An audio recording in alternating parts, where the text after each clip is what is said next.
Bienvenue dans Merci Simone, le podcast qui donne la parole à celles et ceux qui font vivre un droit fondamental, celui de choisir. On parle d'IVG, sans tabou, sans jugement, parce qu'avorter c'est parfois un choix, un soulagement ou une douleur.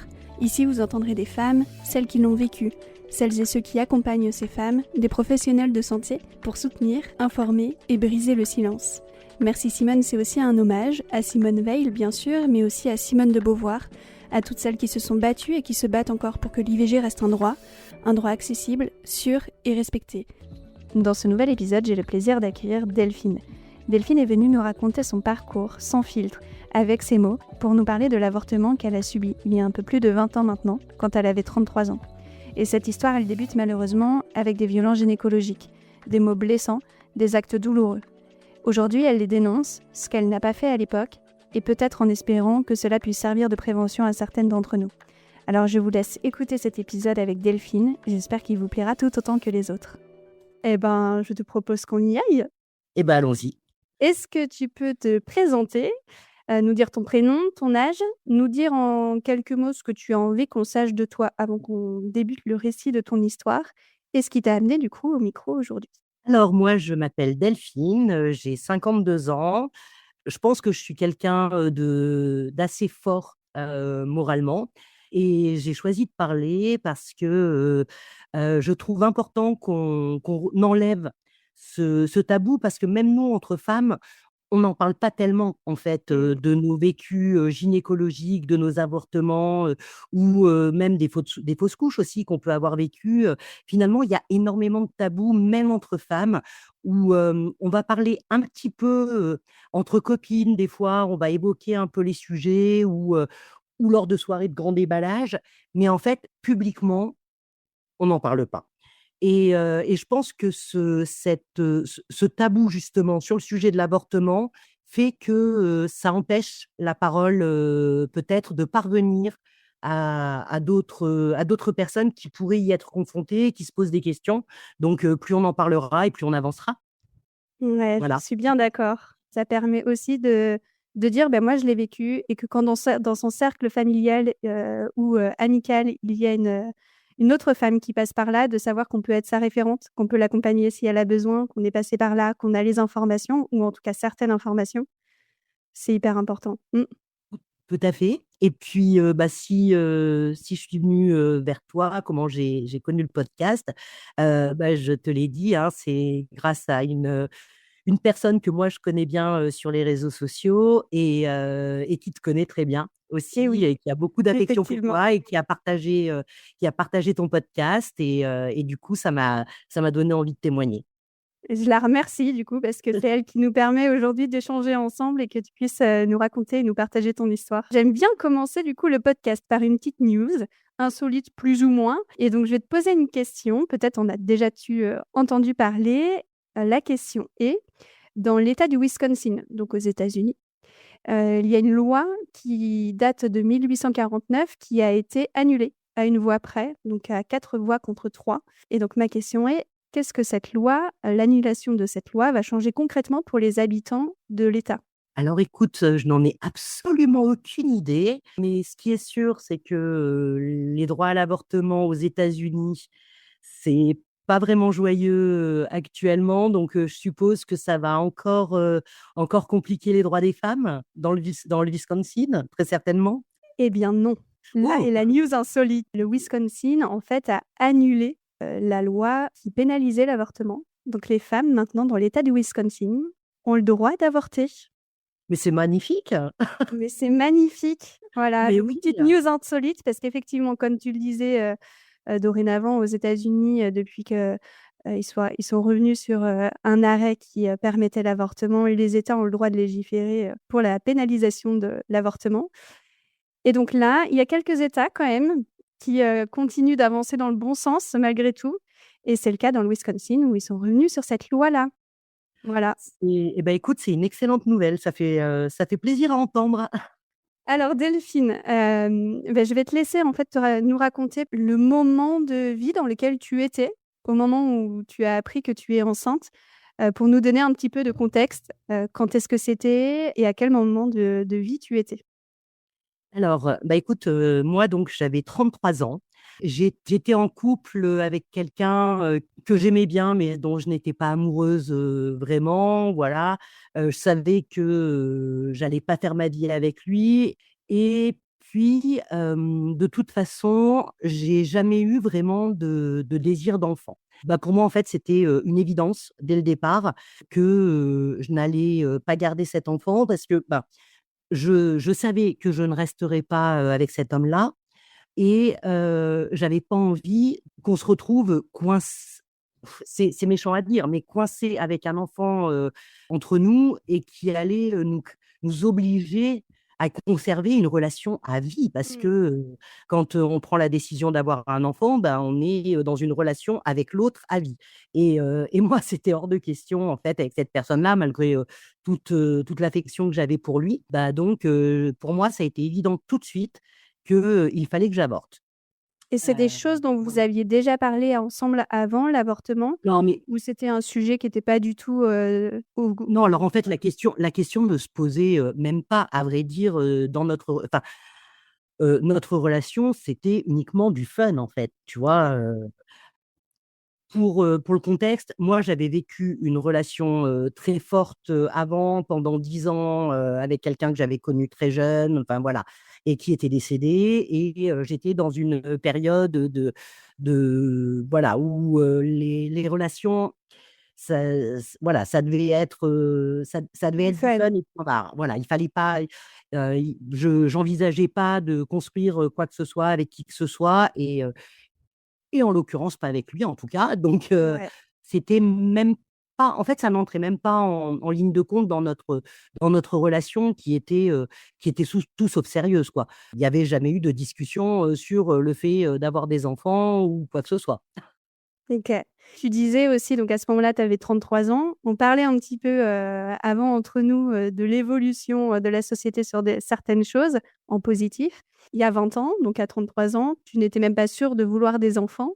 Est-ce que c'était quelque chose que tu évoquais facilement parce que ça commence à bouger aujourd'hui un peu, le fait de se dire: «On n'est pas obligé d'avoir des enfants» et à 33 ans, il y a 20 ans, c'était quand même quelque chose où globalement, on attendait d'une femme qu'elle soit, mère de famille et souvent dans peu de temps. Alors, le truc, c'est que moi, j'avais clairement, à cette époque-là, ce qu'on appelle une vie de patachon quand on parle comme les vieux, tu vois? Heu, où, bon, je travaillais en restauration, je faisais énormément la fête, donc finalement, la question se posait même pas, mais pour mon entourage non plus, tu vois? C'était OK. pas, enfin, c'était, Tu avais pas une c'était pression évident que sociale de ta famille sur ça, non, pas du tout. Non, non, pas du OK. tout. J'avais aucune pression sociale. La seule pression que j'aurais pu avoir, c'était, celle, des copains qui, eux, étaient en couple, enfin les copains, la famille, les cousins, Mmh. tu vois? Tout ça, qui, eux, étaient en couple, commençaient à avoir des enfants et cetera. Mais en fait, pour moi, c'était clair que ça regardait personne et que, bah, de toute façon, en gros, je leur disais que, bah, voilà, ma vie ne regardait que moi, quoi. Donc il y avait pas de problème. Mais le fait que j'avais vécu, un drame avant aussi, les gens prenaient des gants avec moi, Ils te sur ces laissaient tranquille sujets-là un peu et et t'arrivais à me t'affranchir, laissaient tranquille. mmh. Exactement. Mais de toute façon, pour moi, c'était relativement, évident depuis assez jeune que, j'avais pas un tempérament très maternel, tu vois? Même enfant, j'ai jamais été très, poupée, poupon, enfin ça me branchait pas, quoi. Donc bon, il y avait peu de chances que, je développe un sentiment de maternité, contrairement à des amis, hein, qui ont vécu ça, qui arrivaient aussi, une fois passé la trentaine, commençaient à avoir cette fameuse, horloge biologique, qui commençait à aller travailler et cetera. Moi, ça n'a jamais été le cas. Ouais, ça a Donc pas c'était été le pas un cas. problème. Ouais, OK. pour le coup, c'était pas un souci du tout. Bon alors merci du coup pour, ce contexte, là. Un tout petit peu avant que tu apprennes réellement que tu es enceinte, est-ce que, avant de faire, un quelconque test, tu as des symptômes, tu as des doutes qui t'amènent à penser que tu peux être enceinte. Comment tu le découvres? Ce qu'il faut savoir, c'est que, moi, j'ai toujours, eu des règles extrêmement compliquées depuis le départ, depuis mes premières règles. Alors, toujours pour le contexte, on a découvert, l'année dernière, donc j'avais 51 ans, que j'avais de l'endométriose, chose qui OK. n'avait jamais été détectée avant, hein. Voilà. Alors mieux vaut Mais tard que jamais, mais c'est quand même très voilà. longtemps après le début des règles. Oui, voilà, exactement. Mais en gros, j'ai toujours souffert, j'ai toujours eu des règles abondantes, irrégulières, très difficiles, et cetera. Donc j'avais pas j'ai pas vraiment eu d'alerte, en fait, tu vois? Parce que en plus, j'ai eu des saignements, pas longtemps avant de faire le test de grossesse. Et ce qui m'a alertée, pour tout dire, c'est, un jour où, je gardais, le fils d'une amie. Quand, je lui ai fait son petit déjeuner, le matin, j'ai fait chauffer du lait chaud et là, mais, tout de suite, ça a été la nausée. Je me suis dit: «Ouh là, nausée matinale, c'est bizarre ça». Et bon, on avait eu un accident de préservatif une fois, tu vois? Pas voilà, quelque temps avant. Donc je me suis dit: «Oh, faudrait peut-être quand même que je fasse un test de grossesse». La journée se passe et tout, plus de nausées, plus rien. Donc je me dis: «Non, bah, c'est bon, c'est juste, j'aime pas l'odeur du lait». Voilà. Le lendemain matin, mais rebelote et les nausées, pas possible. Et là, je me dis: «Non, alors là, 2 jours de suite, c'est quand même peut-être pas normal». Donc bon, je vais aller acheter un test de grossesse.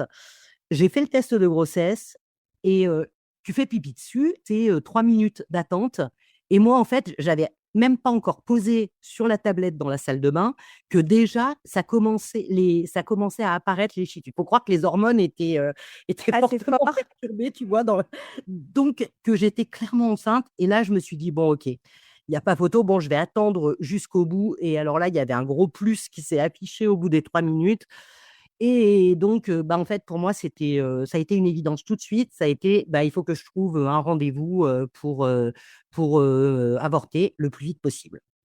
Voilà. OK. Ouais, donc directement, ta première réaction, ça a été action-réaction: «Je suis Ah, enceinte». ça a été très clair. Ça a été très clair et tu vois, ce qui est, peut-être, pas très juste et que peut-être certains, de tes auditeurs, vont pouvoir, considérer comme quelque chose de mal, c'est que pas une seconde, je n'ai pensé à mon copain à ce moment-là. Enfin, tu vois, il n'était pour moi concerné en rien. Ça ne le Ouais. concernait en rien, déjà parce qu'effectivement, on n'en avait jamais parlé, c'était pas dans notre relation et que, de toute façon, ma décision était établie. Donc je voyais pas du tout l'intérêt de lui en parler, en fait. Du coup, à ce moment-là, tu lui en parles pas du tout? Et est-ce Je que ne tu lui en parle pas, mais je ne lui en ai jamais parlé. OK, il n'a jamais été au courant de Il n'a cette jamais histoire. été au courant de ça. Et est-ce que tu ressens le besoin à ce moment-là d'en parler à quelqu'un quand même, d'être rassuré, de pouvoir en discuter ou tu sais comment faire déjà et tu vas mettre, les choses en place? Non, bah, tu vois, enfin, comme je te disais, donc j'ai 33 ans à cette époque-là, donc je suis quand même un peu informée. Moi, j'ai eu la chance en plus, de faire toute ma scolarité à Grenoble. Et Grenoble, en fait, c'est une ville pionnière, hein, au niveau du planning familial. Il y a eu le premier planning familial dans les années 70, mais c'est peut-être même en 1968, qu'il y a eu directement le Planning premier planning familial. familial à Grenoble. Donc c'est quelque chose qui est très implanté. On a eu de l'éducation sexuelle, on nous a parlé d'avortement. C'est pas quelque chose pour moi qui me semble compliqué. Pour moi, voilà, de toute façon, c'est quelque chose qui est quelque part, un peu naturel et puis, quasiment, logique en fait, dans une vie de femme, d'avoir à un moment ou à un autre, une grossesse indésirée. Tu vois? C'est pas, à partir du moment où on est sexuellement active, pour moi, ça paraît presque logique quelque part que, ça m'arrive. Je suis même pas choquée par ça en fait, hein. Sachant qu'en plus, comme je te le disais, j'avais vraiment une vie de patachon à cette époque-là. Je faisais un peu n'importe quoi. Je faisais beaucoup la fête, donc j'ai eu aussi des relations non protégées, voilà, c'était quelque chose, je savais que ça pouvait m'arriver. OK. Il y a 20 ans, pour qu'on comprenne un petit peu, tu disais, tu étais à ce moment-là à Grenoble. C'est une ville plutôt pionnière sur, l'IVG et globalement, quelle est la place de l'avortement en France? à ce moment-là? Est-ce que tu te rappelles un peu de l'opinion publique? Est-ce que c'était quelque chose dont on parlait plus ou moins facilement? Quel était le délai légal, l'accès à l'IVG? C'était quoi un peu le contexte de l'IVG il y a 20 ans en Alors, France? si je me rappelle bien, le délai légal à cette époque-là était de 10, non, peut-être 12 semaines encore. OK. Voilà. Moi, ce qu'il faut savoir, c'est que je n'étais plus à Grenoble à cette époque-là. D'ailleurs, je n'y suis toujours plus, en fait. J'étais partie m'installer dans une zone beaucoup plus rurale, en Haute-Savoie, entre autres, où l'accès à l'information, à l'accompagnement médical est bien différent. Et où là, pour le coup, il n'y a pas d'antenne du planning familial là où je suis. Donc, je ne passe pas par le planning familial. Si j'avais été OK. encore à Grenoble, je serais passée par le planning familial. Là, ce n'était pas possible. Donc, j'ai appelé directement ma gynécologue, qui était vraiment ma gynécologue que je n'aimais pas. Déjà, il faut mettre les choses au clair. Je n'aimais pas ma gynécologue, mais j'avais pas le choix parce qu'il y en avait que 2 et l'autre, ne prenait plus de patients, donc j'avais pu avoir que celle-là, qui était quelqu'un de très froid et de très sec, de très dur, dans sa façon de s'exprimer. Enfin, voilà, moi, j'ai toujours été ronde, tu vois? Et elle m'avait déjà fait, souvent des remarques sur mon poids et cetera, donc je n'y allais que pour faire, mes frottis et mes renouvellements de pilules. En gros, c'était tout ce que j'attendais d'elle. Sauf que là, bah, en fait, voilà, le pépin arrive, donc je prends un rendez-vous en urgence, avec elle Pas très confiante, j'imagine, et déjà. en disant: «Bah, de toute non, mais en fait, de toute façon», comme je te dis, je prends rendez-vous avec elle avec déjà, fait chier, quoi. Enfin, tu vois? Ouais. Ça a vraiment été, ce que j'avais en tête, c'est, Sur un suivi classique, elle était déjà, dans des violences gynécologiques, hein, clairement. oui, Heu, clairement. donc là, le fait d'aller la voir pour lui parler d'avortement, tu appréhendais déjà un peu, ce Ah rendez-vous mais avant d'y carrément, aller? carrément. Sa secrétaire me trouve, un rendez-vous, 2 jours après, tu vois? En sachant que, bah, en fait, quand tu prends la décision d'avorter, tu sais que le temps court parce que, Eh oui. avec le délai légal, en fait, moi, il fallait déjà qu'on sache de combien j'étais enceinte, tu vois? Mmh. Heu, pour le délai légal parce que comme, en fait, j'avais eu des saignements, mais je savais voilà, j'avais une idée, hein, de quand c'était arrivé, mais j'étais pas sûre, à 100, donc c'était toujours un peu compliqué et en fait, bon, coup de chance, je peux avoir un rendez-vous, rapidement. Donc je pose un jour de congé, hein, forcément. Je ne sais pas si d'autres femmes ont vécu ça, mais en fait, ton cerveau, il est accaparé totalement par ce qui Par t'arrive ça. Mmh. et il y a que ça qui compte à ce moment-là. Donc tu es pas là au boulot, les amis, la famille, tout ça, bah, en fait, voilà, tu les appelles pas, c'est juste toi et cette grossesse Ouais, c'est qui devenu compte. ton problème numéro un dans ta C'est mon tête problème à numéro 1. gérer avant toute chose. Exactement. Exactement. Donc, j'arrive à mon rendez-vous, chez la gynécologue et la première chose que bah, comme d'habitude, voilà, c'est, oui, c'est pourquoi. Donc je lui dis: «Écoutez, j'ai fait un test de grossesse, je crois que je suis enceinte et je veux avorter». Et là, c'est: «Vous pensez que c'est une bonne idée?» «Ah oui, je suis convaincue que c'est une bonne idée, ouais». «Vous en avez parlé avec le père?» «Alors non, parce qu'en fait, ça le regarde pas, c'est pas une relation, comme ça, donc ça ne le concerne pas et enfin, on n'a jamais, évoqué, le fait d'avoir, des enfants ensemble. Mais vous savez que vous avez 33 ans, Mmh. ça va devenir de plus en plus compliqué de tomber enceinte, à votre âge, vous devriez le garder». «Ben non, en fait, je veux pas le garder». «Bon, bah, OK, on va faire une échographie» et donc là, en fait Avant l'échographie, déjà, le discours est dingue, le questionnement est dingue oui, et clairement, pro, life, directement avec un jugement directement que tu n'as pas eu de ton entourage à l'époque, sur ton ouais, âge, et cetera. C'est cet médecin-là, qui c'est va ça, te juger, alors que tu arrives en ayant un choix très clair et je me dis en oui, plus à ce moment-là, tu n'es pas une petite jeune fille, tu as 33 ans, oui, donc tu es consciente et tu es assez grande en plus pour pouvoir, assumer des choix et c'est elle ça, tient quand même ce discours-là face à une femme, en face d'elle qui, est capable de prendre des décisions et lui «tenir oui, tête» entre guillemets. c'est ça, exactement, c'est exactement ça. Et attends, parce que ça devient pire. Elle, m'allonge, elle me met le gel sur le ventre, tu vois, pour faire l'écho et elle me tourne la tête vers l'écran, en fait et elle me dit: «Donc maintenant, regardez parce qu'il faut que vous soyez consciente de ce dont vous allez avorter. Et donc, je vois en fait le fœtus à l'écran, tu vois. Mais ça ne change rien à ma décision. Sauf que c'est d'une violence. Mais pour moi, c'est une agression en fait à ce moment-là, tu vois. Je le ressens comme une agression. Sauf que je sais que j'ai pas le temps d'aller voir un autre gynécologue, de trouver un autre rendez-vous, etc. Donc, j'ai pas le choix. Je lui dis, oui, je sais. Je lui dis, mais voilà, c'est clair pour moi. Je ne garderai pas cet enfant. Il ne naîtrait pas dans des bonnes conditions. Donc, non, je ne garderai pas cet enfant. Et là, enfin, elle accepte. Elle me cale un rendez-vous à l'hôpital pour que je puisse aller avorter. Elle me fait une ordonnance, donc avec une pilule abortive à prendre la veille au soir. Et je rentre le lendemain à l'hôpital pour un curetage. Alors, c'était pas encore la pilule abortive, c'était pour, je pense, pour décrocher le fœtus. Et donc, il y avait un Ok. curetage à faire derrière. Donc, c'était l'opération, du coup. Donc, du coup, c'était le curetage, donc pas opération, Ouais. on passe par voie basse, mais il y a un curetage de l'utérus pour enlever tous les résidus, tous les résidus qu'il pourrait y avoir, éviter les infections, etc. Parce que du coup, à ce moment-là, il n'y a pas le choix, c'est la seule solution pour avorter en France? En tout cas, moi, ce qu'elle me dit, c'est que ma grossesse est déjà trop avancée, parce que je suis déjà à 9 semaines, je crois, de grossesse. Le temps OK, d'avoir la date pour l'opération, on n'a pas le choix, quoi. OK. Une pilule abortive ne suffira pas, il y a des risques de résidus, donc il va falloir passer par un curetage.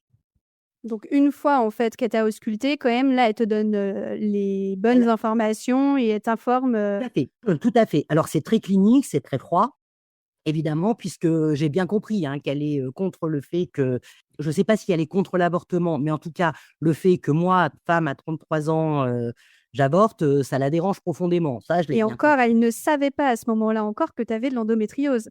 Et ça, elle ne le savait pas que j'avais de Eh oui, l'endométriose. parce Voilà. qu'elle aurait pu Mais te dire en plus: «Oui, avec l'endométriose, rendez-vous ouais, compte, alors en même temps madame». c'est ça. Alors en même temps, elle s'est jamais posé la question alors que je lui ai toujours dit, tu vois? Moi, ça faisait 3 ans qu'elle était même plus 4 ans qu'elle était ma gynécologue, qu'elle me voyait tous les ans et que je lui disais: «Ah, j'ai mal pendant mes règles, machin». Elle s'est jamais posé la question de savoir s'il y avait quelque chose. Elle me disait: «Oui, bah, c'est comme ça, c'est normal, hein, quand on a ses règles, on a mal». Voilà. Donc Alors ça, bon. c'est peut-être, quelque chose à rappeler, hein, en dehors de l'avortement et de l'IVG sur le sujet des règles, quand on a très mal, ce n'est pas normal. Exactement, ce n'est pas normal d'avoir mal. On peut avoir des petites crampes, c'est une chose. Être plié en 2 5 jours par mois avec, en plus, des symptômes hyper désagréables avant et après et au moment de l'ovulation, ce n'est pas normal. Voilà.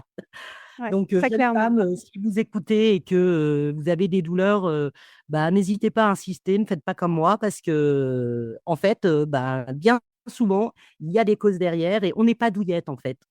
Et donc toi, c'est ce que tu disais, à 51 ans, on a découvert que tu avais de l'endométriose et on l'a Tout à découvert que fait. maintenant.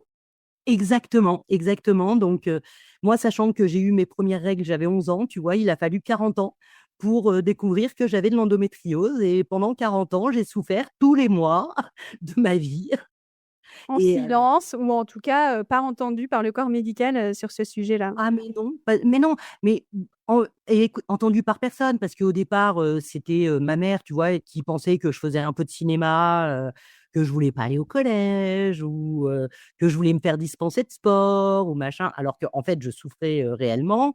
Après, c'était, effectivement, les médecins que j'ai pu voir, qui m'ont prescrit du Spasson. Bon, on sait que c'est pas le super efficace, tu vois? Doliprane et Ouais, Spasfon, en gros, super. pour, voilà. Bon, ben, ouais, bah, effectivement, ça a pas été très efficace. Mais du coup, ouais, j'ai échappé finalement dans mon malheur, tu vois? J'ai échappé à cette idée que, puisque j'avais de l'endométriose, si je voulais un enfant, c'était maintenant, quoi. Donc j'ai au moins échappé à ça. Ouais. Donc, la fameuse pilule, la bétadine, hein, pour se préparer, à une opération et puis donc j'ai rendez-vous la semaine d'après, à l'hôpital, pour l'avortement parce qu'il y avait pas de créneau avant. J'en OK, parle à tu en personne. parles à personne. Non, non, mais même pas. Mais pour te dire, je pose, une journée de congé, tu vois? Je demande même pas un arrêt maladie ou quoi que ce soit. C'est je pose, une journée de congé, au boulot pour retourner travailler le lendemain. J'explique juste à un ami, même pas, tu vois, même pas à ma meilleure amie en fait, juste à un ami que bah, j'ai un kyste à me faire enlever, que je dois aller à l'hôpital, mais que du coup, je pourrais peut-être pas conduire en sortant. Et je lui demande du coup s'il peut m'accompagner puis venir me récupérer le soir, quoi. Voilà, et ça OK. s'arrête là en fait. Donc en plus, tu utilises une petite stratégie pour, que quelqu'un vienne te Ouais, chercher bah, et en fait, vraiment, personne n'est au mais en courant. fait, ce fœtus, en fait, pour moi, c'est comme un kyste que j'ai dans le corps, tu vois? C'est la Mmh. même chose pour moi. C'est pas quelque chose de vivant ou sur lequel je projette quoi que ce soit. C'est vraiment, pour moi, voilà, c'est un kyste, voilà, c'est l'équivalent d'un kyste qu'on va me retirer, quoi. J'ai aucun problème moral, avec ça. Et le fait que tu en parles à personne, c'est parce que tu as peur d'un jugement ou tu en ressens pas le Pas besoin du ou tout, tu te dis: «Ça ne regarde que moi, les pas gens du vont pas tout, doivent c'est pas parce savoir»? ouais, c'est parce que vraiment, pour le coup, j'estime que ça regarde personne. Quelque part, ça va me faire chier de devoir expliquer. En fait, j'ai pas envie Ouais. d'avoir à me justifier et de devoir, expliquer ça. Les gens de mon entourage ont pas tous, la même opinion, sur le sujet, tout le monde, voilà. J'ai pas que des gens, hyper ouverts d'esprit dans mon entourage et j'estime que voilà, j'en parlerai le jour où j'aurai envie d'en parler, quand je me sentirai, prête moi, à en parler. Mais que les choses en fait, j'en parlerai une fois que les choses sont faites et qu'on peut pas essayer de me faire changer d'avis. Tu vois? Qu'on va pas pouvoir me mettre la pression et pour moi ça c'est évident que tant que ce sera pas fait, qu'il y aura, le risque de retour en arrière, Ouais. il faut que j'avance sans, enfin alors je sais que moi je changerai pas d'avis, tu vois? C'est pas ça le problème. Le problème c'est que, ça va être super pénible à vivre et j'ai autre chose à faire en fait à ce moment-là. Oui, c'est ça, tu as pas Donc envie de te voilà. concentrer sur, expliquer aux gens pourquoi tu prends cette décision-là, alors que toi, tu sais Exactement, pourquoi tu la prends et tu te dis: «Bah, une fois que ce et sera fait, je serai libre d'en parler». d'en parler Mais si j'ai envie avant, d'en parler, avec qui je peux mmh, en parler, mais avant ça, ça sert à rien et c'est juste ça va me mettre une pression que j'ai pas envie de gérer en fait. OK. Et Donc est-ce voilà. que la semaine du coup, parce que c'est long, mine de rien, une semaine Ouais. entre, le rendez-vous, gynécologique et puis l'hôpital, comment ça se passe pour toi mentalement et physiquement? Écoute, ça se passe, dans un brouillard total. C'est-à-dire que je suis, en mode, automate, tu vois? J'ai qu'une hâte en fait, Ouais. c'est de rentrer à l'hôpital et que ce soit réglé, que ce soit terminé. Une fois que ce sera fait, je serai soulagée, ce sera réglé, il y aura, voilà, je pourrai avancer. Et là, en fait, ouais, cette semaine-là, elle est flou complet. Je vois personne. Enfin, je vois juste, donc ma meilleure amie dont je gardais le fils, en fait, pendant ces jours-là, parce qu'en fait, je l'avais gardé pendant la semaine complète, tu vois? Donc du coup, je la vois juste elle, mais je lui parle de rien, en fait. Je lui fais un débrief sur ce qui s'est passé pendant la semaine, je lui raconte ce qu'on a fait et cetera, mais je ne lui parle d'absolument rien. Je lui en parlerai juste après, hein, par contre, hein, le Ouais. le lendemain de l'avortement, je vais lui en parler. Mais à ce moment-là, je veux pas en parler. Il y a d'autres choses à voir et cetera, donc je ne lui en parle pas et je me coupe, en fait, du monde. C'est juste métro boulot dodo, quoi, pendant une semaine complète. Même, pendant le week-end, je ne sors pas, je reste chez moi, je communique avec personne, en fait. Voilà. OK, C'est, donc tu te renfermes, sur toi et au niveau du corps? Parce que du coup, tu l'as découvert, la petite ampoule s'est et allumée ben, dans ta tête sur les nausées. ouais, et bah, tu sais quoi? À ce moment-là, j'ai un petit bidon, en fait, qui se dessine, du coup, à OK. peine léger, Toi, mais tu le vois, effectivement, toi, tu le sais. mais moi, je Mmh. le vois, en fait, ouais. Alors, je sais pas si c'est, dans ma tête, en fait, que je le vois, sachant que j'ai toujours été, relativement ronde. J'ai jamais eu de tablette de chocolat, moi, tu vois? Est-ce que c'est dans ma tête que j'imagine, tu vois, que, je prends du ventre, déjà? Ou est-ce que c'est la réalité? Je sais que, il y a un effet très psychologique où, quand, par exemple, quand avant que les femmes Mmh. annoncent leur grossesse, bien souvent, on ne voit pas du tout et le ventre, se met à se voir, en fait, à partir du moment où elles l'ont annoncé, tu vois? Ouais. Voilà, pour le coup, je le vois et ça va être une semaine où, je vais porter, des vêtements, un peu plus amples, tu vois? Faut pas que ça se voit, quoi, en fait. Faut pas que les gens devinent quoi que ce soit. Et le Oui. jour J, du coup, arrive. où tu te Et donc rends le à jour l'hôpital, comment ça se passe? donc du coup, l'ami, à qui, j'avais demandé de m'accompagner vient me chercher, je lui dis: «Écoute, voilà, je sais pas pour combien de temps j'en ai, le plus simple, c'est que quand on me dira de sortir». L'ami en question ne travaille pas, hein, donc je sais qu'il OK, est il disponible. est Je lui libre. dis, voilà, on a tous des portables aussi, même il y a 20 ans en arrière. On avait des Nokia 3310, mais on avait des portables. Et je lui dis: «Écoute, je te passe un petit coup de fil, quand, je suis prêt de sortir, voilà, je sais pas pour combien de temps j'en ai, quand est-ce que je vais être opéré, tout ça». Et donc là, en fait, va se passer on est arrivé à 9 heures le matin, j'étais convoquée à 9 heures le matin et là, je vais attendre. Donc je vais au service, gynécologique. Il s'avère que l'hôpital où je vais, en fait, le service, obstétrique et le service, gynécologique, c'est la même chose. Et donc je suis dans la salle d'attente avec que des femmes enceintes, pratiquement. Youpi, joie et bonheur. Ouais. Et vous mais pourquoi? Parce que comme tu poireautes pendant très longtemps, tu vois, on essaye de te faire la conversation. «Oh, non, pour, moi, c'est pour rien, pour un problème», tu vois? Parce qu'elles sont toutes là, parce que, Ouais. c'est leur suivi de grossesse, le truc. Vous ne voulez pas savoir, Vous ne voulez ne pas me savoir posez pas pourquoi je la suis là. question. Mais en fait, voilà, c'est pas par rapport à moi, en fait, que ça me pose Mmh. problème. C'est juste que je me dis: «Pour elles, enfin, voilà, je vais leur dire, bah, non, quoi». Donc non.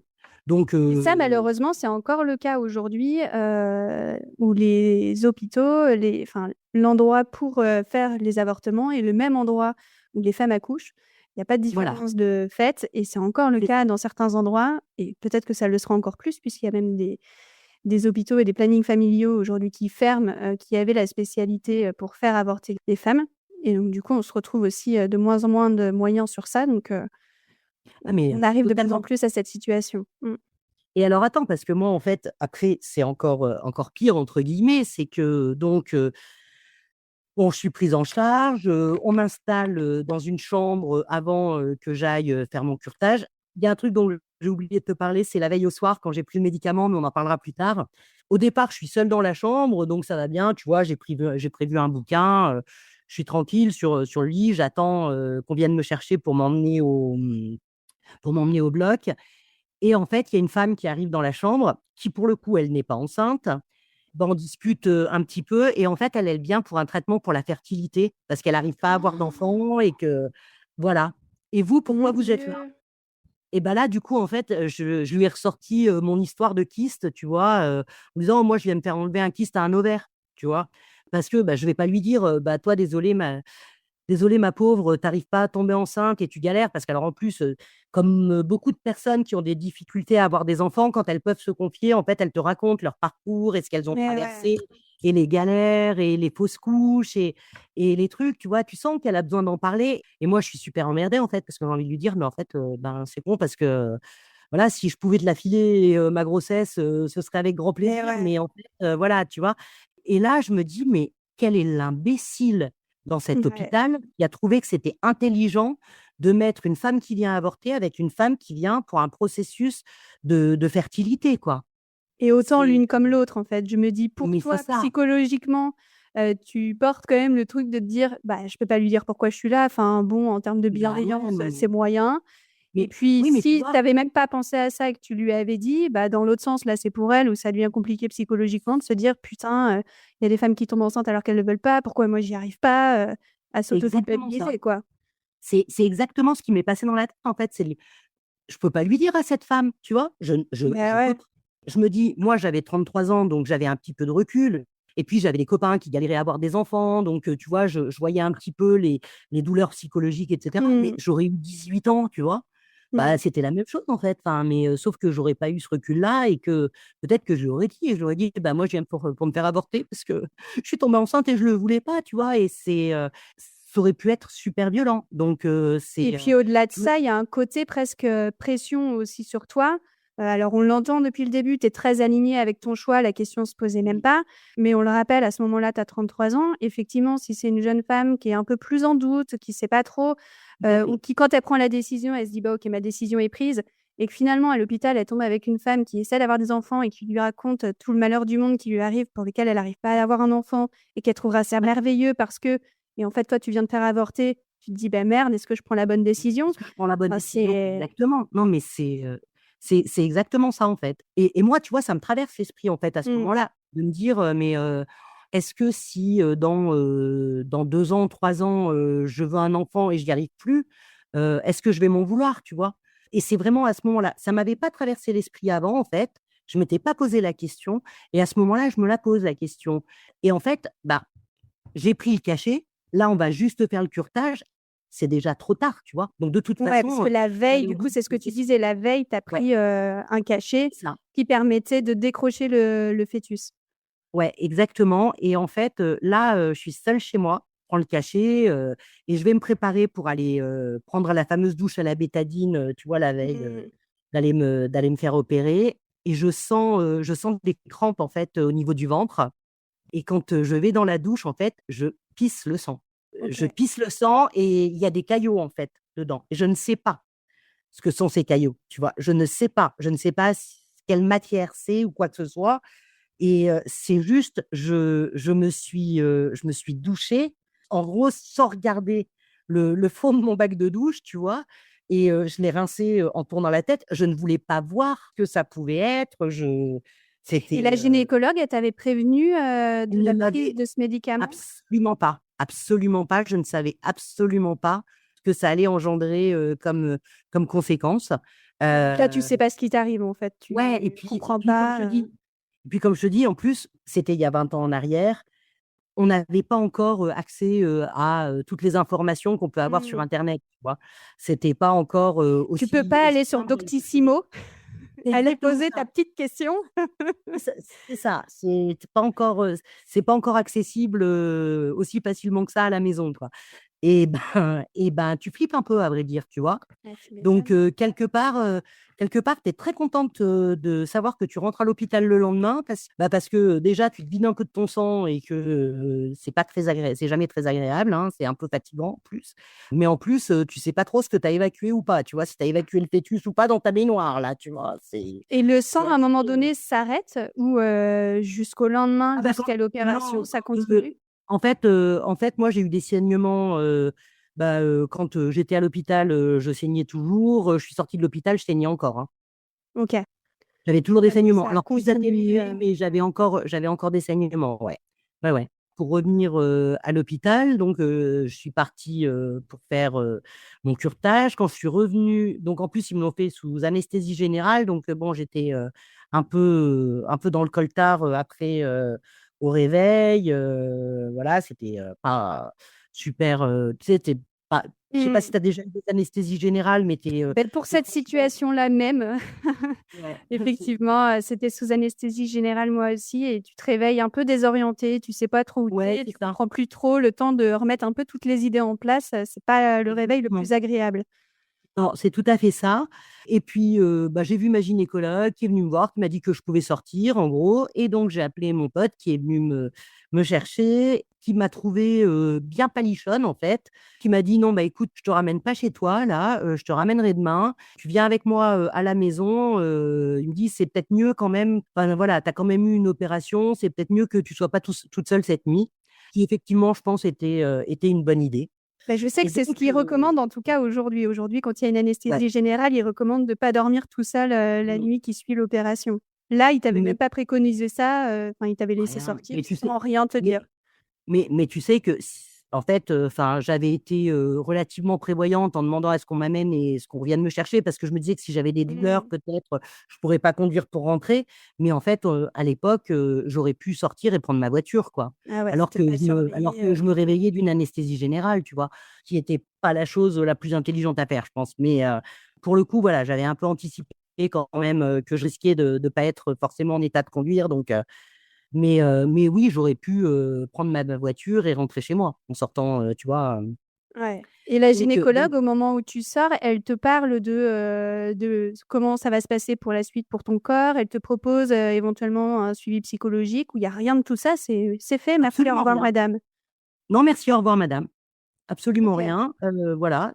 Elle me rappelle juste qu'il faudra que je prenne, rendez-vous, avec elle, dans un mois pour le suivi de l'opération et basta. Mmh. Voilà. OK. En sachant que je ne suis, jamais retournée la voir. Du coup, j'y suis pas allée hein, pour le suivi après l'opération parce que en fait, entre-temps, il s'est avéré que j'avais d'autres douleurs gynécologiques qui se sont réveillées. Et donc, je suis allée voir un autre gynécologue, mais à l'hôpital directement cette fois. Tu vois, j'ai pas eu le choix. C'était un peu, il me fallait un rendez-vous un peu rapide parce que voilà, j'avais des douleurs.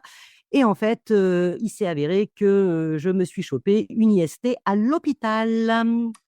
Pendant Lors de l'opération, du coup. l'opération, voilà, exactement. Et donc, ben, en fait, j'avais des douleurs du suivi post-opératoire. Donc, je suis retournée 2 semaines après à l'hôpital voir un autre gynécologue qui me dit bah, vous avez attrapé probablement un staphylocoque. Comme, bah, voilà, comme vous avez été opéré là, il y a de fortes chances que ce soit à l'hôpital, en fait.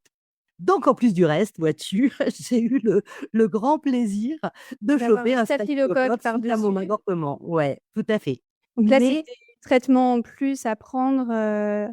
ouais, ouais, donc je me suis retrouvée avec, bah, tu sais, des ovules à mettre pour Hmm. traiter d'antibiotiques, hein, en fait, hein, pour traiter l'infection pendant une semaine au suivi de l'opération. Voilà, Et à donc ce moment-là, il en profite du coup pour faire l'échographie et vérifier que tout a bien été enlevé. Enfin, le suivi, j'imagine, qui permettait il aussi a à fait, ça. ouais, là, en fait, il a fait le suivi, il a vérifié que tout allait bien, qu'il restait rien, en fait, de l'avortement. Et pour le coup, j'ai changé de gynécologue.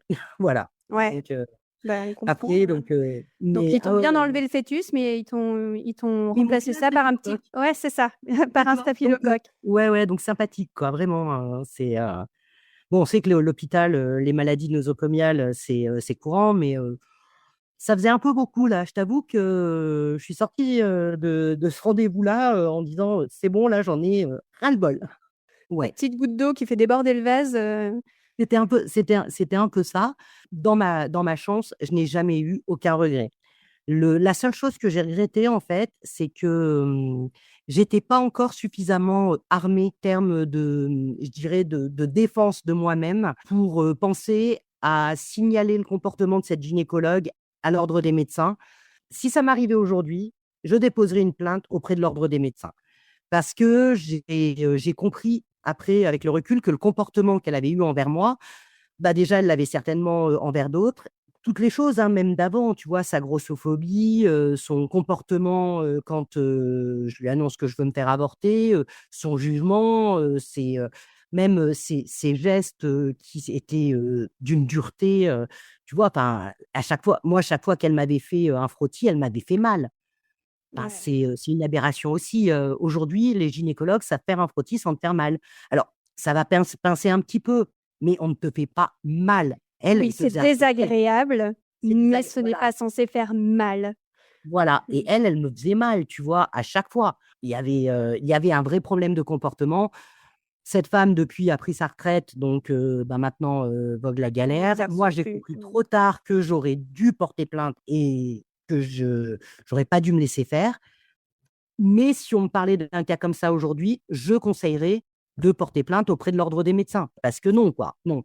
Ouais, Il y a c'est un conseil important de si on l'ordre. peut faire un peu de prévention sur ça. C'est effectivement si vous subissez des violences gynécologiques au dehors même de l'avortement, hein, c'est ce que tu disais, sa grossophobie, etc. Ça, c'était déjà pas normal.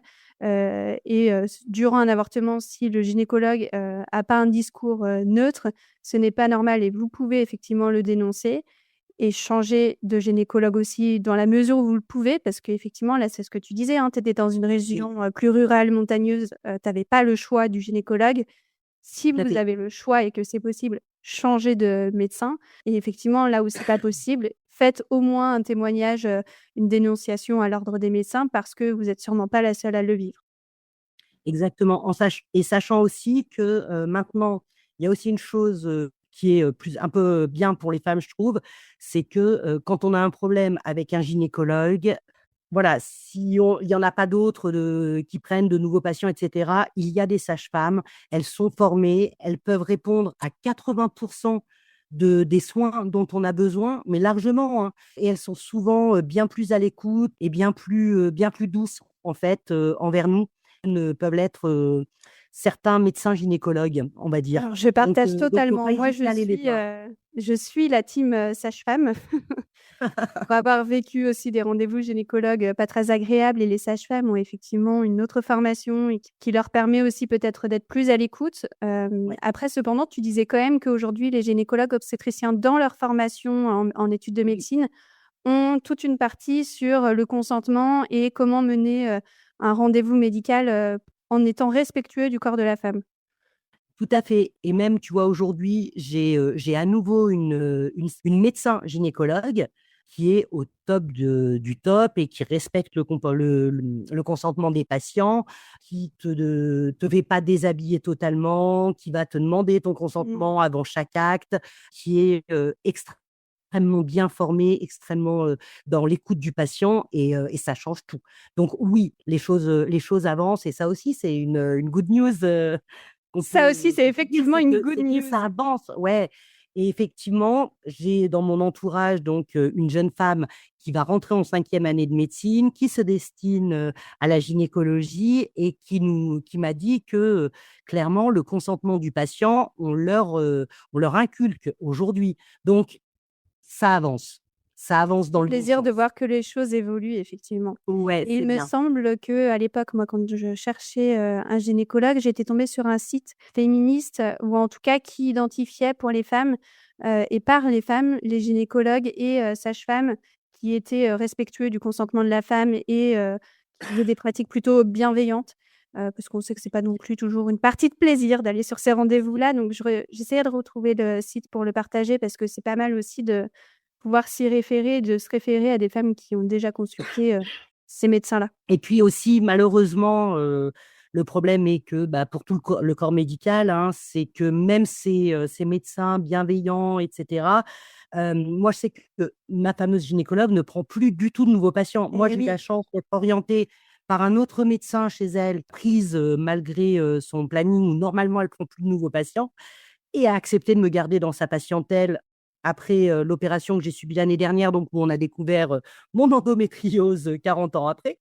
Pour le coup, bah, j'adorerais pouvoir la conseiller à d'autres femmes. Malheureusement, je sais qu'elles ne elle est font pas victime de son succès. rendez-vous. C'est ça, voilà, donc et même nous, tu vois, en tant que patient, pour avoir un rendez-vous au mois d'avril, j'ai commencé à regarder son planning au mois de janvier. Je n'avais aucune date. Il faut savoir, c'est que moi, ma gynécologue, elle est à Grenoble, donc à 1 heure et demie de chez moi, hein. C'est malheureusement une réalité, sur le territoire français aujourd'hui qu'avoir trouver un bon médecin, un médecin de confiance et obtenir un rendez-vous avec Et lui, ouais, c'est pas si simple. Donc ça comme arrive je et en disais, plus, il y a une disparité au niveau des régions, le qui territoire, est ouais, tout à énorme, fait. mmh. Tout à fait, mais c'est pour ça que je le redis encore, n'hésitez pas, pour vos suivis gynéco à aller voir, pour le quotidien, enfin voilà, les soins quotidiens, aller voir des sages-femmes parce qu'elles sont beaucoup plus disponibles. Mais ne restez pas sans soins, en tout cas. Ne Ouais, restez c'est pas sans hyper important. accompagnement Mmh. gynécologique parce que, bah, on a la flemme, parce qu'on trouve pas de gynéco et cetera. Il y a voilà, il y a des sages-femmes qui sont vraiment très bien. Donc n'hésitez pas et puis, bah, pour les traitements médicaux, vous voyez avec votre généraliste, quoi. Donc du coup, ouais, tu disais IST, staphylocoque, donc ça, c'était 2 Ouais, semaines, après et ouais. du coup, comment moralement tu as vécu, les quelques jours, semaines après, l'IVG? Un soulagement? Le problème numéro un dans Alors ta tête était ouais, réglé? alors le problème numéro un était réglé. Ça, c'était bon. J'étais totalement soulagée. Par contre avec les douleurs, petit à petit, c'est de la colère qui est montée, tu vois? Mmh. Parce que j'ai trouvé que j'avais vraiment pas eu un parcours facile et que tout était clair, tu vois? Tout était, pour moi, tout aurait dû être simple, en fait. Bah, ça l'était pas, quoi et c'est quand même, fort dommage, je trouve, parce qu'il y a des parcours qui sont compliqués. Enfin, c'est Mmh. dire des femmes, qui vont se faire, qui voilà, qui vont avorter pour des raisons compliquées moralement, psychologiquement, qui Médical. vont être dans la douleur par rapport à ça. Bah, moi, je l'étais pas, donc ça aurait dû être facile et ça l'était pas finalement. Mmh. Et c'est ça qui était pas normal et c'est ça qui m'a mis un peu en colère, en fait. parce que je me disais que c'était pas normal que ce soit si compliqué. Je me disais que une personne qui aurait eu des questionnements à ma place, peut-être d'ordre moral ou d'ordre religieux ou autre, euh, pour elle, elle aurait été dans une souffrance insupportable en fait de ce qu'on m'a fait traverser. Moi, j'étais droite dans mes bottes et je savais où j'allais. Voilà, et peut-être une femme plus jeune ou un peu plus fragile psychologiquement, Ouais, qu'elle toi, tu étais complètement alignée avec ta décision et tes valeurs sur ça. Mais par contre, c'est l'accompagnement, notamment de la gynécologue que tu as rencontrée, qui était pitoyable et qui Mais oui, mais oui. Mais je vais que te dire, mettre en colère. mais oui, mais tu vois, mais même l'hôpital, le fait de mettre une femme qui vient avorter dans une chambre avec une femme qui vient pour un traitement pour la fertilité, c'est d'une bêtise. Enfin, Mm. je me dis, c'est même pas, tu vois, c'est même pas de la méchanceté, je pense, ou de la violence. C'est juste de la pure bêtise. Et en fait, on n'a pas besoin de ça. Ouais. Ils ont des contraintes, hein. Attention, ils ont probablement des contraintes de place, de trucs, etc. Mais bon, enfin voilà, un peu de jugeote, ça fait pas de mal non Ouais, plus, quoi. c'est hyper énervant, hyper frustrant, ça met en colère et effectivement, Oui, en même temps, on a conscience aujourd'hui, je sais pas comment c'était il y a 20 ans, mais en tout cas, clairement, aujourd'hui, les hôpitaux manquent de moyens, les soignants tout à manquent de fait. moyens et je pense qu'ils sont les premiers à être en colère de pas pouvoir Oui, accompagner, les patients comme, ils le voudraient, ça, je pense que c'est un fait bien aussi. sûr, Je bien pense que sûr. tout le monde en souffre, en fait, autant les patients que les Oui, médecins qui sont un peu dépassés par un manque de moyens. alors je suis un petit peu plus radicale que toi. Je pense que effectivement une grande majorité de médecins sont des gens extrêmement bienveillants et qui voudraient faire mieux. Mais il y a une minorité de médecins qui, elle, fait beaucoup de mal au milieu médical, comme cette gynécologue qui, pour moi, enfin voilà, elle était maltraitante, donc elle faisait du tort au corps médical, comme d'autres, hein. Il y a des cas très médiatisés en ce moment de gynécologues où là, on est carrément dans du criminel, en fait, hein. Donc, ça va encore au-delà. Heureusement, les jeunes générations sont beaucoup plus dans la remise en question, dans le rapport aux patients, et, vivement que ça change encore plus que ça. Vivement. Ouais, que les Les choses patients, continuent d'évoluer, effectivement. Parce oui. que là, l'impact aurait pu être, je veux dire, tu as continué à te faire suivre, à finalement trouver aujourd'hui une gynécologue qui te correspond. Alors, Et l'impact honnêtement, aurait pu être clairement dangereux aussi pour ta propre santé, quoi, de te dire, ben, je ne vais plus voir de gynécologue. je suis restée pratiquement 10 ans sans voir de gynécologue après ça. De toute façon, enfin, voilà, j'avais mal donc avec mon endométriose et que je ne connaissais pas, personne ne faisait rien. La seule autre gynécologue disponible de la ville où j'étais ne prenait plus de patients. Et puis finalement, par connaissance, au bout d'une dizaine d'années, une copine qui était kiné, qui la connaissait, la deuxième gynécologue de la ville, en fait. Et ça se passait déjà un petit peu mieux, mais elle était proche de la retraite. Donc derrière, ça a été une galère pour retrouver un Un gynécologue. gynécologue qui pouvait te suivre. Et c'est là, en fait, que j'ai découvert que je pouvais me faire suivre par une sage-femme, en fait. Oui, tu ne le Donc, savais pas avant spécialement. non, bah non. Alors, tu sais que moi, pendant très longtemps, j'étais convaincue que les sages-femmes, c'était uniquement pour les femmes enceintes, pour accompagner la grossesse. Et ouais, je pense qu'on pense beaucoup ça, mais je pense même qu'aujourd'hui, alors je veux pas dire de bêtises, je vérifierai, sinon je couperai, que les sages-femmes ont le droit de prescrire, des pilules abortives et qu'elles peuvent accompagner dans des parcours, Je sais que, d'IVG. ouais, ouais, je sais elles ont eu certains droits supplémentaires Mmh. au niveau de ce qu'elles pouvaient prescrire et l'accompagnement qu'elles pouvaient faire. Mais en tout cas, en tout cas, c'est une bonne façon d'être accompagnée, Complètement. d'avoir une sage-femme quand on ne peut pas avoir de gynécologue. Ce qui est sûr, c'est qu'il faut se faire accompagner. Voilà. On est bien d'accord. À un moment donné, tu nous as dit que tu en avais parlé à ta meilleure amie le lendemain. Du Oui. coup, ça m'intéresse d'en savoir un petit peu plus sur le après, justement. Comment Comment tu as pu en parler à ton entourage? À qui t'en as parlé? À qui tu as ressenti le besoin de le partager?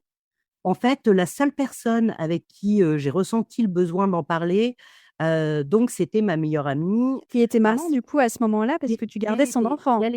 qui elle était maman, elle avait, déjà, 2 enfants. Donc là, moi, je gardais que son fils parce qu'elle était partie, avec sa fille aînée, pour, des raisons familiales et elle savait, que le mec avec qui j'étais, c'était, voilà, c'était pas une relation sérieuse et cetera et en fait, je lui en ai parlé parce que, bah, on discutait donc, de la semaine. En fait, je passais là on se voyait tous les jours, hein, en sortant du boulot, je passe boire un café chez elle, puis, voilà, faire le débrief de la semaine, qu'on avait passée avec son fils, machin, raconter 3 conneries. Parce qu'on s'était, quasiment pas vu en fait, entre le moment où, je lui ai rendu son enfant, en fait, et où je me suis fait avorter. J'avais fait en sorte qu'on se voit pas, en fait, du coup, donc, le lendemain de l'opération, j'avais bossé, hein, moi, j'avais pas posé de jours de congé, le lendemain. Je suis allée travailler, en sortant du boulot, donc, je suis passée la voir et puis je lui dis: «Écoute, il faut que je te dise un truc». Je lui fais: «En fait, quand j'ai gardé Yann, et ben, je me suis rendu compte que j'étais enceinte». Elle me regarde et elle me dit, donc le mec, avec qui j'étais, je fais: «Bah oui, forcément». «Ah, et tu vas faire quoi?» Je dis: «Ah bah, en fait, c'est déjà réglé». Et donc là, je lui raconte, en fait. Et je savais, en fait, que je pouvais lui raconter et je me suis fait engueuler parce qu'elle m'a dit: «Mais pourquoi tu me l'as pas dit?» Je lui dis: «Parce qu'en fait, j'avais pas envie». Et elle me dit: «Mais» me dit, «Si j'avais su». Elle me dit: «Déjà, la veille au soir, tu serais venu dormir à la maison, tu aurais pas eu à traverser, ça». Et puis elle me dit: «Je t'aurais accompagné à l'hôpital, et puis, je t'aurais récupéré, tu revenais à la». Et je lui dis: «Oui, mais il y a, donc le pote qui était venu me chercher, qui m'a accompagné, qui est venu me chercher et cetera». Elle me dit: «Ouais», mais elle me dit: Du coup, tu en as parlé avec personne, tu as fait comme si de rien n'était». Elle me dit: «Alors que là, bah, voilà, on aurait pu, en parler, tu En aurais pu, parler. discuter avec moi». Et je lui dis: «Oui, mais en fait, j'en avais pas envie». Et je pense qu'en fait, ça l'a blessée, tu vois, quelque part. De pas avoir Mais moi, pu être j'avais là besoin. pour toi à ce Ouais, moment-là, c'est ça, mmh. exactement. De pas pouvoir, elle, j'avais été là pour elle quand elle avait eu besoin, tu vois, justement, de garder son gamin et cetera et que moi, je lui demande pas d'être là pour moi.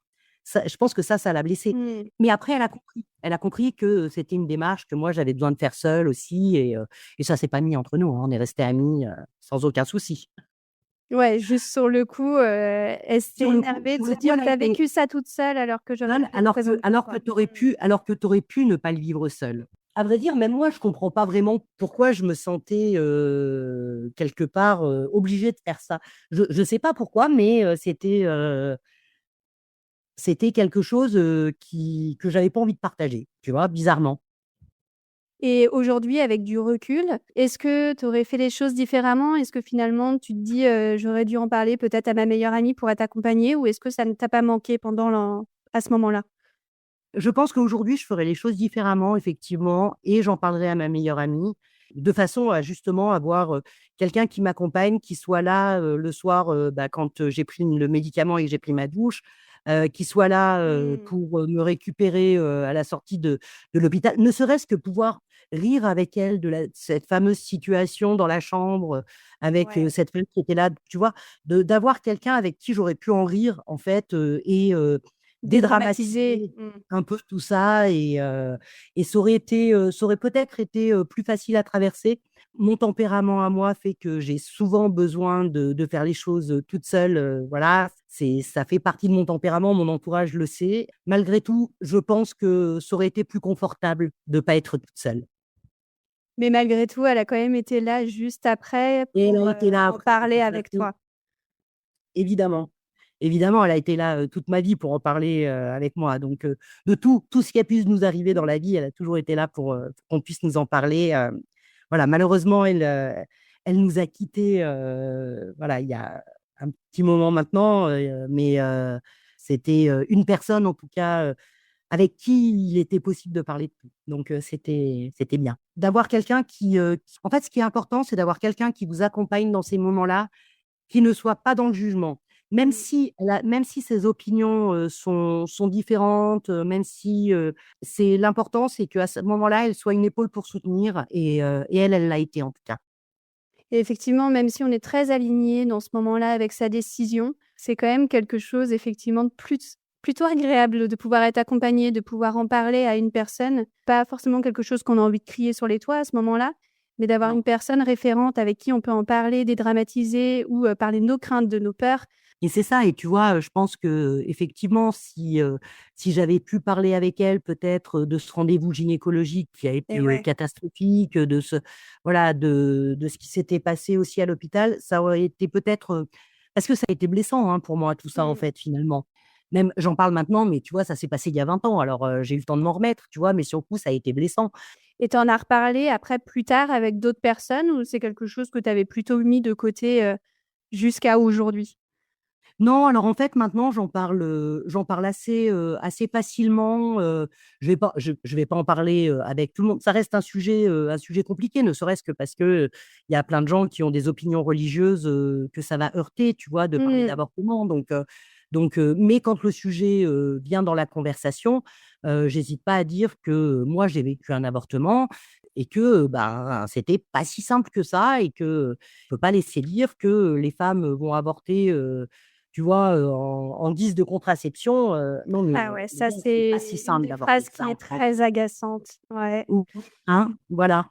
Et aussi, tu vois, alors après, je suis très active sur les réseaux sociaux. Je l'étais, beaucoup, j'avais un compte un peu suivi, à l'époque où j'étais sur Twitter. Maintenant, je suis sur Mastodon, donc c'est différent, c'est plus confidentiel. Malgré tout, j'ai quand même une communauté. Sur les sujets de l'avortement, je vais pas hésiter à donner mon avis et à dire: «Bah, oui, moi, je l'ai vécu et ce n'est ni un drame, même si ça peut l'être, en fait, pour certaines femmes, Mmh. parce que c'est une obligation, parce qu'elles ont vécu des violences, parce qu'elles ont, tu vois, parce qu'elles ont été violées, par exemple, ce genre de choses.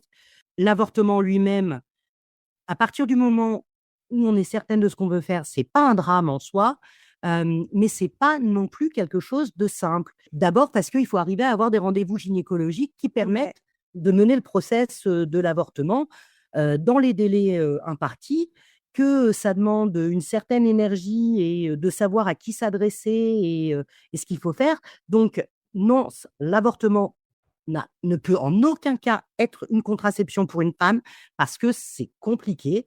Malgré tout, c'est pas forcément quelque chose de dramatique.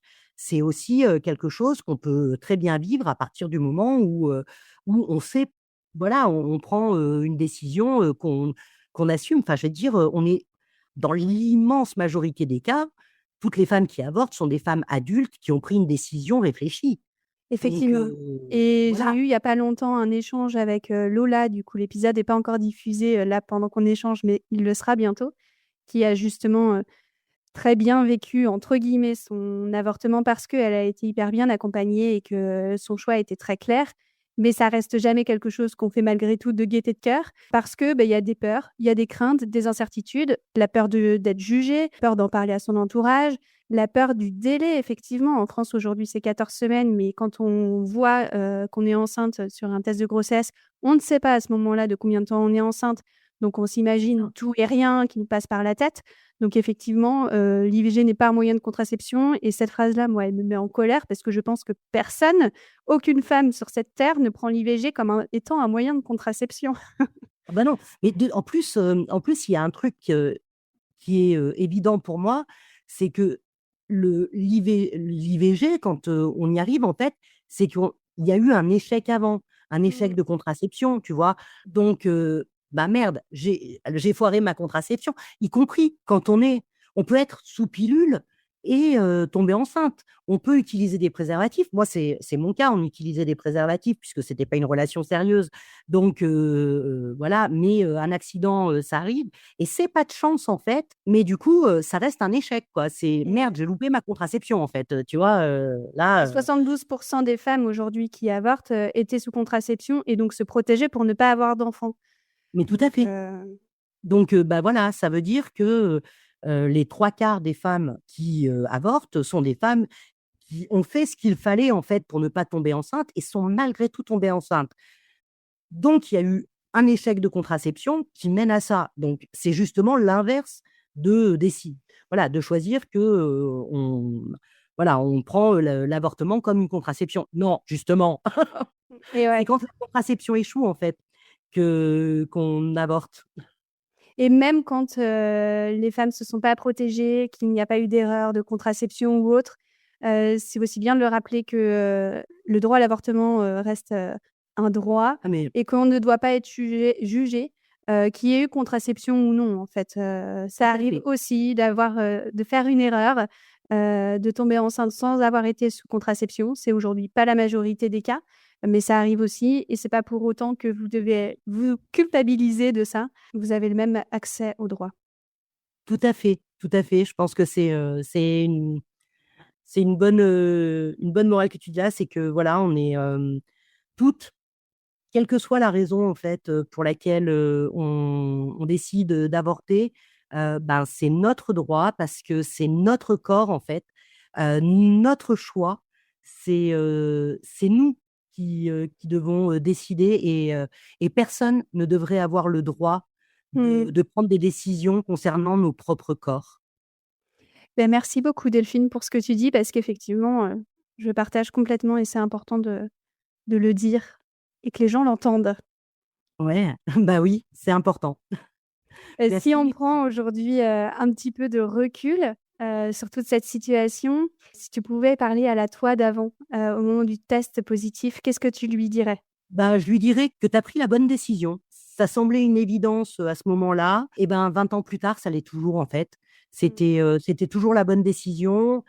Tu as jamais eu de regrets par rapport à ce que tu as fait et c'est une bonne chose, mais tu aurais dû faire un signalement au conseil de l'ordre pour signaler cette gynécologue et ça, malheureusement, ben, tu peux plus rien faire maintenant. Donc voilà, la jeune femme, que j'étais, à 33 ans aurait dû faire ce signalement. Tu peux plus rien faire maintenant parce que cette gynécologue-là, n'exerce plus et tant mieux.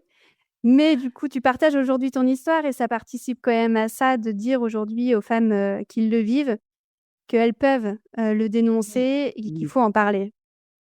tout à fait, tout à fait. Ne pas hésiter à parler bah, voilà, des maltraitances, que l'on peut vivre face aux médecins.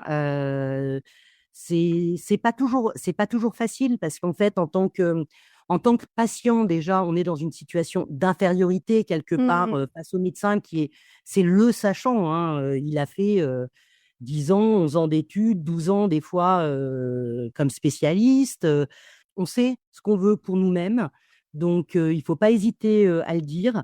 Un médecin qui ne nous écoute pas, il faut en changer dans la mesure du possible, Oui. voilà. Si on a la possibilité en tout cas, savoir qu'on mérite, quelles que soient nos décisions, quels que soient nos choix, on mérite d'être respecté par le corps médical, toutes. Peu Surtout dans importe ces moments qu'on de est ouais. vulnérabilité où on le rappelle, c'est jamais de gaieté de cœur, hein, que ces décisions sont prises. On se sent toujours un peu con à ce moment-là. En tout Mmh. cas, moi, je me suis sentie un peu con à ce moment-là, Ah donc bah, écoute, rajouter par-dessus du jugement, ça complique ça encore va. plus les choses quand la femme est vulnérable à ce moment-là. Mmh. Bah, surtout ne pas se laisser faire, c'est aussi important. C'est pas toujours simple, hein, quand on est en situation de fragilité, que ce soit, parce qu'on prend une décision, parfois, à contre-cœur, parce que c'est pas le bon moment, parce que, effectivement, moi, dans mon cas, c'était pas, le bon compagnon, parce qu'on n'est pas prête, mais des fois, ça peut être même, pas grand-chose, juste que, on n'est pas dans la bonne situation professionnelle ou, voilà. Ça veut pas dire qu'on est une mauvaise personne ou qu'on est une personne égoïste quand on prend une décision. C'est juste que, bah, en fait, notre vie mérite d'être tenue entre nos mains et que ce soit nous qui décidions, où notre vie doit nous mener. Est-ce que tu aurais un message, parce que, aujourd'hui on s'expose du coup à faire ce podcast et à tenir ce discours-là. Peut-être qu'un jour ce sera écouté par des personnes qui ne partagent pas nos opinions. Si jamais, ces personnes-là qui sont contre l'avortement ou en tout cas se questionnent plus que nous sur ce sujet, si jamais ces personnes écoutent ce podcast et ton témoignage, qu'est-ce que tu aimerais faire passer comme message à ceux qui peuvent éventuellement juger ce choix? S'ils sont contre l'avortement ou, bon, pas très sûrs de la justesse, de ce qu'est un avortement, c'est pas grave, ils ont le droit, en fait, de ne pas vouloir avorter quand, ce sont des femmes. Quand ce sont des hommes, ils ont le droit de trouver que c'est pas bien d'avorter, mais en aucun cas, ils n'ont le droit de nous imposer ce qu'eux veulent. Nous, on ne leur imposera jamais, en fait, d'avorter. Eux n'ont pas le droit de nous imposer de ne pas avorter. C'est juste une question de respect dans les deux sens. Nous, on respecte leur choix, que eux respectent les nôtres. C'est ce qu'on appelle l'ouverture d'esprit, en fait, hein. Est-ce qu'il y a des questions, des sujets sur lesquels je ne t'ai pas emmené et que tu voulais éventuellement ajouter? Non, écoute, pas du tout. Je pense on a fait le tour, globalement de tout ce qu'on avait, à se dire et de tout ce que moi j'avais, à raconter. C'est très agréable de se faire interviewer par toi. Merci beaucoup. J'espère que plein de femmes, viendront témoigner et que ton podcast aura beaucoup de succès, ça mérite. Merci beaucoup Delphine. Merci déjà d'avoir accepté de t'être, portée volontaire pour cet échange. Je suis super contente et on en parlait en introduction. Moi j'ai une trentaine d'années, toi tu t'es fait avorter il y a 20 ans et je trouve ça hyper important d'avoir, des témoignages autres que ceux de mon entourage, qui sont dans ma tranche d'âge, que des femmes puissent, se sentir, concernées par différents témoignages qu'il peut y avoir. Ça permet aussi de voir quand même qu'il y a des choses qui évoluent. On n'est Oui. pas que mécontente, on se rend compte qu'il y a des choses qui évoluent. Effectivement, on a beaucoup parlé des gynécologues et des violences, gynécologiques et c'est ce qu'on disait aujourd'hui, les choses heureusement évoluent et ça permet de se rendre compte de ça aussi, que malgré tout, c'est un droit qui évolue parce qu'on en parle. Donc c'est super de pouvoir témoigner sur ça. Merci beaucoup d'avoir, accepté de nous dire sans filtre les choses. C'est super. Eh ben, merci à toi de m'avoir, reçue. Si cet épisode vous a touché, n'hésitez pas à le partager, à en parler autour de vous ou à me laisser un message. Je vous invite aussi à vous abonner sur votre plateforme de podcast favorite, à mettre 5 étoiles, ça aide au référencement et à la visibilité du podcast. Si vous souhaitez avoir plus de contenu, vous pouvez vous abonner à ma page Instagram merci.simone.podcast et si vous aussi vous souhaitez venir témoigner au micro de Merci Simone et nous raconter votre histoire, écrivez-moi. En attendant le prochain épisode, merci Simone.